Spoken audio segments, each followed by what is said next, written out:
we are not going to stand in opposition to those shipments. We think that they do have the right to get arms from wherever they can. The problem is that as Putin continues to escalate, as Putin continues threatening another offensive, potentially bringing Belarusia into the war, um, the need and the objective need of the Ukrainian state for ever greater armaments to defend itself grows and grows and grows. This is an incredibly dangerous dynamic. This is a dynamic inherent to the imperial world system. So how are we going to stop it? We have to learn. We have to stop imperialism. We have to stop capitalism, who creates the system. Ultimately, that's what it has to be. I mean, and that's, that's not delusional. That's a reality, folks. Unfortunately. So how are we going to do that? Let's talk about that, because it's not going to be up to the left. To what extent this there's a kind of increasing rate of arms, or this war continues to escalate.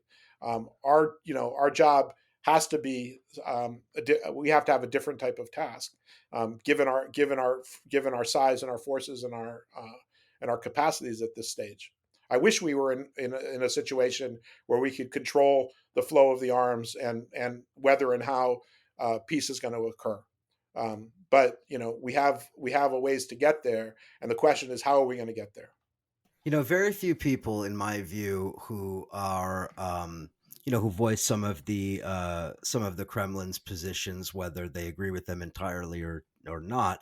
Some of the people are blatantly dishonest, but others are actually sometimes sort of honest. And one of the really honest people I know, whose name doesn't matter, I won't mention his name, but one of the really honest people I know made a statement that I thought was maybe the most honest I've heard from anyone who disagrees with me on some fundamental questions about Ukraine. And he said, listen, everybody badmouths appeasement. I'm going to say outright, I'm in favor of appeasement. I would be in favor of appeasement for Putin to avoid the potential of World War III. I think it's a perfectly sound and sane trade off.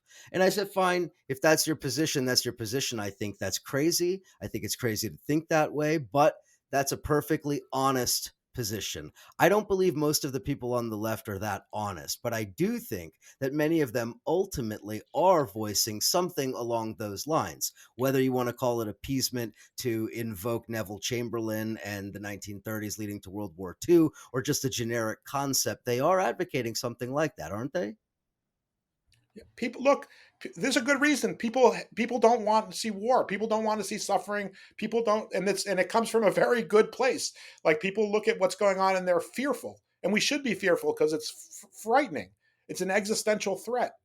So again, unfortunately, the question then becomes, what are we going to do to change this? How do we, given our relative lack of power, what are we going to do? Because appeasement, we can have that debate, but appeasing a Putin, I think, as we should know, watching decades of his regime, is not going to make for a more peaceful world, and it's certainly not going to make for a better situation in Ukraine. Neither is a sort of a delusional pacifism. Yes, we would like to see an end to suffering and war. Absolutely. The question is, how do we get there, and how do we achieve that? And that requires, again, really hard arguments, because it's we're in a very tough system and tough situation, and the world system, unfortunately, doesn't seem like it's likely to get more peaceful now. Whether we appease or not. And so, again, to me, there's a strategic imperative behind all this, which is, what are we doing to rebuild a left and forces, popular forces around the world, that can ask this question seriously and try to overcome the dynamics of the imperialist world system. That's a huge task, but I don't think there's another. I don't think there's another. There's another way around this problem. I think it also is important to note that, and it should be brought up in this discussion, that there are large sections of the global South that are either not taking a position on this conflict, or are kind of picking and choosing which side to take on a given issue in order to kind of, well, reap the benefits depending on how you look at it, play one side against the other, put themselves in a better position politically from a practical perspective, whatever you want to say. But large sections of the world either don't care to take a position or are refusing to. Now, here's the question I really want to ask.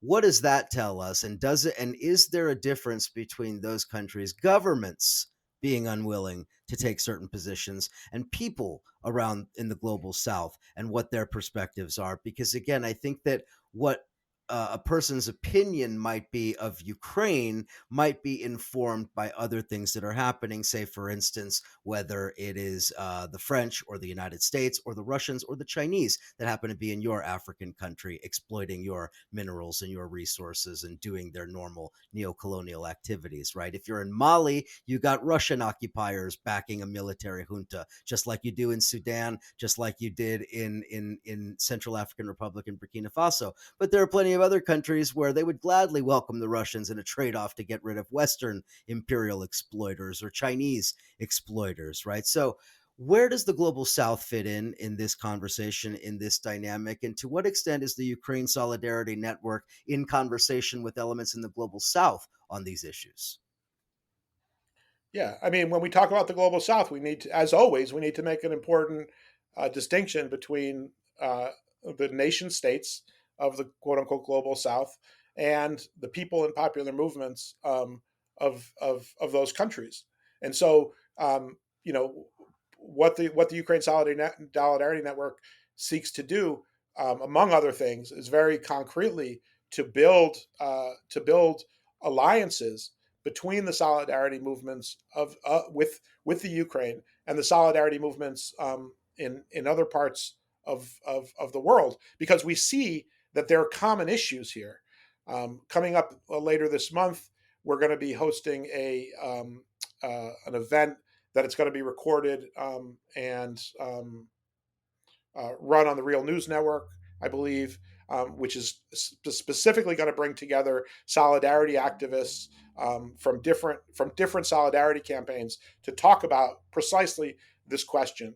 And, we have comrades in the Ukraine Solidarity Network who come from a variety of other solidarity campaigns for Western Sahara, from the Palestine movement, and and the rise of the solidarity, these issues on the left are not at all unique to the U.S. Or to Western Europe. We're seeing these same debates arise in different parts of the world, and so it's not just the points you make about Mali and other particular countries under the direct experience of this or that imperial power is certainly true. But I think in overall, in general, even if you're not living in if you're in Chile or Argentina or I don't know, other parts of the world that the sort of particular colonial and imperial experience is going to define importantly ways people think about this stuff. But I think that we need to be building, and the Ukraine Solidarity Network seeks to be building the connections. Both very real in terms of human to human, campaign to campaign connections, but theoretical also, between these solidarity campaigns, because we recognize that this is really an issue, a kind of a global issue that transcends the issue of Ukraine, whether you want to talk about Taiwan or Syria, Palestine or Western Sahara, etc. Yeah, and I think it's also important to note that many of the voices that have been active on this issue have been providing an analysis of issues relevant to the global South all along, whether it was the impact of Putin's very cynical manipulation of food exports during the harvest season and the very predictable impact that would have in Africa and in the Middle East and elsewhere, playing on a lot of these divisions. But I think one of the other points that you were getting at some point in our conversation, I think it's worth mentioning as well, is that the Ukraine war has also brought a lot of the political questions in the former Soviet space into our, I guess you could say, modern discourse, right? Like up until 2022, I think it was very difficult for a lot of people to think about Russia as a colonial power, as the peoples of Russia having been colonized in the way that we think of the indigenous people in North America, or the way that we think of the history of Latin America, or what have you, right? That Russia somehow had managed to evade the discourse around its colonial history, its very brutal colonial history, particularly when talking about peoples of Central Asia or the Tatars of Crimea, or whatever example you want to point to. And I think one of the other points that needs to be brought out is that building the Ukraine Solidarity Network is also being in conversation with those peoples that have been on the receiving end of Russian colonialism, and connecting that to some of these theoretical, ideas that have been percolating on the left for a long time in our Western context. I couldn't agree more. I mean, part of the dynamic that Putin unleashed, um, has is fascinating to watch, and also offers these opportunities. So if you think about, the kind of mass exodus of hundreds of thousands of essentially refugees from Russia running away from the conscription, and going into, for example, Georgia or Azerbaijan, and the kind of internal dynamics that are unfolding there, and the kind of what that then throws up, and for good and for bad.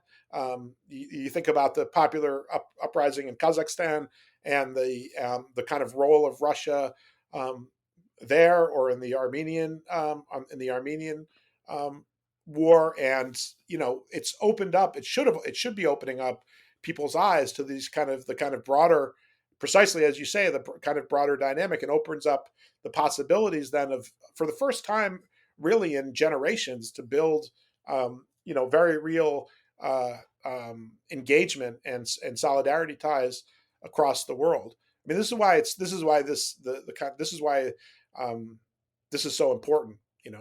Okay, and in closing, I just want to give you an opportunity to tell people, if they are interested in building these solidarity ties with the people on the receiving end of Russia's invasion, and those that have been working to further the cause of Ukrainian solidarity. Where should they go? How should they get involved? What are any of your suggestions, whether it's with the Ukraine Solidarity Network or anything else you wanted to mention? Ukraine Solidarity Network at googlegroups.com. You can reach us there. The statement, the public statement that we released, is still seeking signatories. We're asking people to read the statement and sign on to the statement. We will be, in addition to events such that I've mentioned, this month. There's events and activities that are being organized to commemorate the date of the invasion in February of next year. It's important for people to think about these things, and to carry these arguments into their local spaces, into their local organizing, and to think about concrete solidarity that can be taken, um, uh, from a local perspective, in terms of material support to the people of Ukraine, reaching out to the local Ukrainian communities, and just sort of asking what they're doing and how to support. And there are ways of offering that support, that for everybody, of whatever the political stripes, that you should be comfortable with, in terms of very basic humanitarian support, to the type of political agitation that we're undertaking here as well. But we encourage people to check out the Ukraine Solidarity Network US, and check out our events. Please sign the letter, and look out for those opportunities locally. Aaron Emerald's been with us today. He's from the Tempest Collective, the editorial board over at Tempest. He's also a member of the Ukraine Solidarity Network. Aaron, thank you for all of the great work, for helping to build this very, very important organization, and for all of the work that you're going to be doing in the near future. Thank you. Thank you, Eric, for the work that you're doing, and thank you to Counterpunch again. So it was a pleasure speaking to you. Listeners, thank you as always for all of the support. Don't forget to go over to Counterpunch and get your CP Plus subscription. That's appreciated. Thanks so much. We'll talk to you again next time.